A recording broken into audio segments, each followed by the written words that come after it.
for this introduction, which I think gives also an interesting idea about how the notion of the West is closely connected to self-identification of states and societies here. This is really a very interesting point. Lincoln, the US has spent a great deal of money over the last 20 years into democracy support here in the region. Is there a sense of frustration today because the region has moved too far in this respect? Yes. You said to keep it under 10 minutes. So thank you for having me here. It's great to come here. I want to thank Nino, Walter, and others for putting this together, because I sit alone in a small office in Manhattan all day thinking about these things, and to come and have an opportunity to talk and engage with people, which is one of our themes today, is very exciting for me. I also want to reiterate, I was asked to speak specifically about the U.S. and a lot about democracy, so the discussion will be, my comments will be narrow. I'll try to put them in some kind of context, but just bear with me on that. So, some thoughts initially. The U.S. has been here for a long time. We've been engaged in the region for 2 decades or more. And during that time, we've invested a lot of money on democracy, but also on other things. Millions and millions of dollars into all 3 countries in the region. We've also talked a lot about democracy, and we've talked about it in different ways. We've talked about it as a goal. We want these countries to be democratic. We've talked about it as a process. These countries are evolving to becoming more democratic. We've talked about it as kind of an analysis. This is a democratic shortfall. This is a democratic advance. It's been part of the narrative in which we've thought about these 3 countries over the last 20 years. We've also done a lot of programs and supported a lot of programs. And interestingly, the programs and the approaches have not changed dramatically over the last 20 years. I haven't been here for 20 years. I started working here in 2002, but periodically I come back to the region specifically to evaluate programs. And what strikes me is the parliamentary program I looked at in Azerbaijan in 2011 is a lot like the one we had in Georgia in 2002. That's just an example, but you could say the same thing. We've been supporting the same kind of election monitoring work, the same kind of political development, political party development work. And I don't mean that as necessarily a negative, but that is something to think about, right? There could be a couple of reasons why we're doing this. One is that we're just dumb and don't know how to come up with new ideas. And another is that we're not solving the problems, so we have to kind of keep redoubling our efforts to solve the problems. But either one of those should provoke some questions and interest. Now, it also needs to be stressed that we've had many goals and priorities that are not democracy, and many accomplishments beyond the democracy realm, so that when you look at the frustration might be that when you look at democracy. When you look at other American goals, I think the frustration is not there. I mean, we can point at the problems, but we do have a degree of stability in the region that is not a given. We've had, I don't want to say other than that, Mrs. Lincoln, how was the show? But we haven't had, other than the brief war in 2008, we haven't really had real conflicts and wars here as much as some might have feared. Every time you come to the region, if you go to Armenia or Azerbaijan as an partner, you can promise one thing is that you're going to be told war is just around the corner. And if you came here from any time between I remember coming here in 2009 and being beaten up by the government because I had the audacity to say, I don't think there's going to be another war that summer.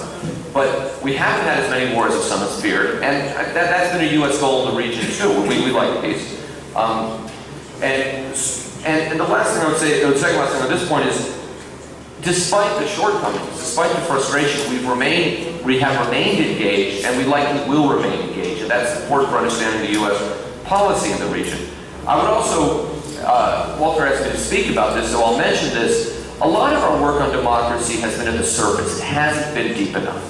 And certainly some of the evidence of that was May 17th. Not that I laid that at the hands at the feet of the United States, but that speaks to how what we've been good at is talking about the technical side of democracy. And what we've been bad at is talking about the gestalt of democracy, if I may use a Georgian word. Let me just talk, I don't want to talk a lot about the current state of democracy because we talked a lot about that yesterday, and you probably know all that already. But I would just say a couple things. Azerbaijan, I think, is generous to say that the democracy is in pretty weak shape there. But what's notable is that it's not clear how much the U.S. cares about that. The U.S. says a lot about democracy, but our bilateral relationship is still basically fine. And significantly, both the Azerbaijani government, but also the kind of democratic activist class understands that. And that has an impact on our ability to do our work. Armenia, a similar situation. Notably, the election situation in Armenia earlier this year generated very little interest or excitement in the U.S., which tells you where we're thinking about democracy there. Georgia is to me the most interesting case because of the events of the last year. I recently wrote a piece called "The Rose Revolution Through the Funhouse Mirror," talking about the similarities between the two events and the wide disparity of perceptions in Washington. In Washington, there are some people who see these events as a democratic breakthrough, not because the Georgian people kind of defeated a regime that was becoming increasingly authoritarian, but because a semi-authoritarian leader, when he really had to, finally concede a defeat. But there also are people in Washington who won't say this, but who see it essentially as a coup. And so the extent to which those events are seen as a democratic breakthrough varies dramatically. I don't hold either of those. My view is somewhere in the middle. But also the extent to which the U.S. had an impact should be debated, right? There are those who say this happened because of our programs, and there are those who say this happened in spite of our programs. Again, the truth is probably somewhere in the middle, but it's worth thinking about that. So where do we go from here? What will change? What should change in the future? First thing I would say is that the U.S. is in a tough position. We're running out of money, right? There is a growing awareness in the United States that we're in a budget crunch. And the budget crunch is both real, but it's also political. So the ability, even though it's not a lot of money, to continue to support projects like this is going to be brought into question. Secondly, we're less powerful relative to the rest of the world. When we started our engagement here 20 years ago, we were really the hegemon. Now we're increasingly we're still the most powerful, but in a different way. There are more competing models, more competing potential patrons for countries.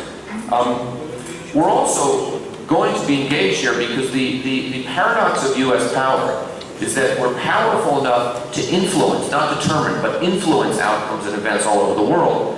But we have to care about every corner of the world. So this is those who say the U.S. is going to walk away from the South Caucasus or from Georgia or Armenia.